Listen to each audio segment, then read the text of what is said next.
Fantastic. Now in that last clip, when Dr. Quillen gave me a taste of that incredibly sweet mulberry, if you remember that, it was just incredible. It tasted like just pure sugar, but it was nature's medicine. One of the things he mentioned was that the food industry is creating all of these substitute sugars. What was he talking about? That leads us to excitotoxin number 2 tonight, aspartame. Aspartame has been studied for a long time, and what a researcher did, he said, I'm going to look at all the research that's been done, those that are sponsored by the makers of aspartame versus independent studies. What he found, virtually all the independent studies found harmful problems. None of the ones sponsored by the maker found any problem. So you've got to look at who does the studies. And so what the maker does is he goes out and he pays scientists to come up with articles or ghostwritten articles that says it's safe. And he fills the literature with it. And then when he goes before a camera, he says, look, these are the pile of studies that shows it's safe. And so the news commentator looks at this and says, well, gee, there's been hundreds and hundreds of studies that shows it's safe. They don't even show the real studies that were done, the carefully done studies showed it's not. Now, the carefully done studies show that it's a carcinogenic agent and that it combines with other carcinogens like nitrites from your food to become even more carcinogenic. They found in the original studies, to get approval for using NutraSweet, in the original studies they found increased brain tumors, about a 6-fold increase in brain tumors. They found increased lung tumors, breast cancers, breast tumors, all sort of tumors and thyroid cancers were found. But what the investigation did after the approval, because they approved it over all these findings, they found out that they were taking out the tumor from the experimental animal and throwing it away and writing down that it was normal. Really? Yeah, all this was discovered. It's under oath in congressional hearing. So a lot of these amoral shenanigans were done to get it approved in the first place. The guy who was head of the committee that approved it, after he approved it, within months, he went to work for the company that was the promoter of aspartame. And so that's sort of this revolving door we talk about between industry and government. What I found out through the example of aspartame being the best example of how bad the situation actually is, the medical deception, that it's neurotoxic, it's cancer promoting, it's ruining your immune system, your endocrine system. So it's a very dangerous substance we should not be drinking or eating in what way whatsoever. I didn't believe this when I first heard this, so I researched it and I was like, this is the best example of how bad this industry is doing its job, how good it's actually doing to ruin our health. And I found out more. I found out that there's not just conflict of interest, but there's actually a revolving door policy between the authorities that are supposed to be guarding the henhouse, but the fox is guarding the henhouse, so to speak. The Italian study was a study, I think his name was Rossini, but he is one of the most respected researchers on carcinogenic agents. What he does is he tests these agents to see if they cause cancer. So they gave him this project and said, look at this aspartame and see if it'll cause cancer in animals. He did the largest animal study ever done. Now, his research is considered impeccable, almost unquestionable, because he's so careful in doing it and so respected.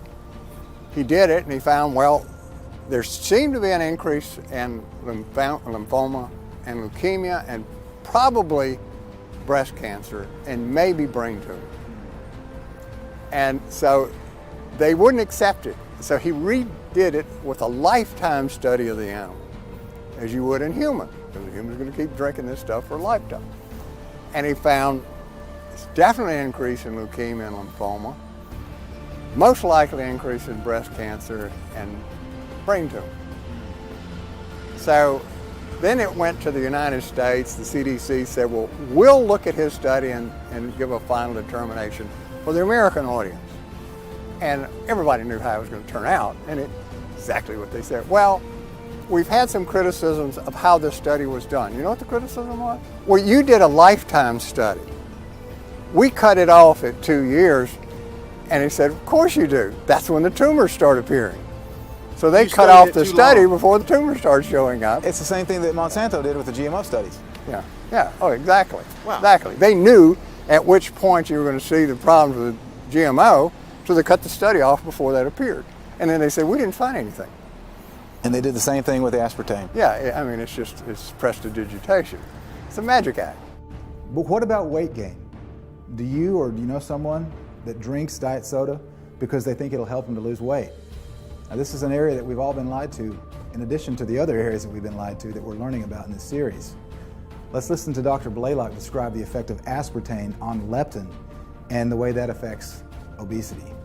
What they found is in the hypothalamus is where leptin operates to curb your appetite. And there's receptors there in this particular nucleus, the arcuate nucleus. And so unless that leptin can react with that receptor, it doesn't work. Well, glutamate is the transmitter for that receptor. And aspartame has aspartic acid, which is also an excitotoxin just like glutamate. So it burns out that nucleus, so now the leptin won't work. Leptin levels start rising, which is inflammatory, and you start gaining weight. So actually what they found is aspartame is not good for weight loss. It actually stimulates gaining of weight. The other thing is that the tyrosine in it, the phenylalanine, stimulates hypoglycemia, which makes you hungry. So you're going to eat more. So you're going to eat more. Now that's really amazing, isn't it? Diet sodas actually make you hungrier after you drink them because of the effect of aspartame on leptin. It's truly amazing, something we need to pay attention to if we're diet soda drinkers. I'm not personally, but I used to drink them before I knew this information. And I think one of the things that we need to remember is that once we have this information, now we're responsible for it. Pepsi recently removed aspartame from their diet sodas, but they replaced it with Splenda or sucralose. Is this really a step in the right direction? So they didn't choose stevia. They didn't choose organic whole cane sugar. They went to a form of sugar that's let's say it's engineered in a lab. And basically they take sucrose and they turned it into what they call sucralose. And they've added chlorine atoms, 3 extra chlorine atoms to this. And it still has some level of sweetness. And they say, okay, 0 or less calories, fewer calories, so we're good. We're not aspartame anymore because they couldn't beat back the bad press on aspartame. So I've joked, I said, listen, if you want to use sucralose, pour it in your pool out back instead of buying chlorine, because you got it, it's gonna sanitize your pool. But you think about, what is chlorine designed to do? It's designed to kill microbes. What about your gut flora?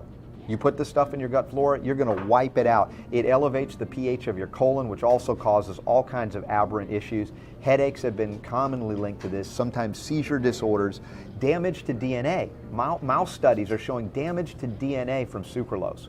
So no, not a good substitute. Maybe you could say marginally better, but that's not saying much. Stevia would have been a better choice. Well, much better. Or even organic cane sugar would have been And if you get the chromium with it, you're good.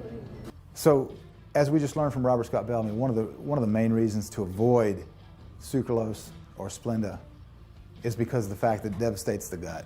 And the gut is where we generate our immune system. So it can't be good for us. Now maybe it hasn't been proved to create brain tumors like aspartame has yet, or it's not quite as devastating, but it's still not going to be good for us. But don't be discouraged. As we mentioned earlier, nature's pharmacy is very tasty. And there are certain herbs that nature produces that are very sweet, one of them being stevia. So one option for you is, if you like sodas, and don't drink them very often because they're very acidic, but if you like sodas and you want to have a diet soda, there are sodas now that are sweetened with stevia.